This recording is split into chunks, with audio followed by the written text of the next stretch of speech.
melalui Dana Tugas Pembantuan APBN tahun anggaran 2023. Revitalisasi Pasar Rakyat Pakandangan resmi dimulai.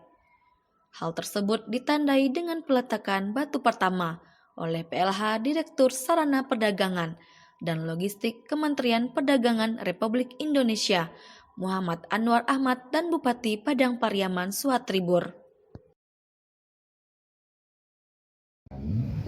Bahwa pasar kita ini setiap hari Kamis itu sangat ramai sekali.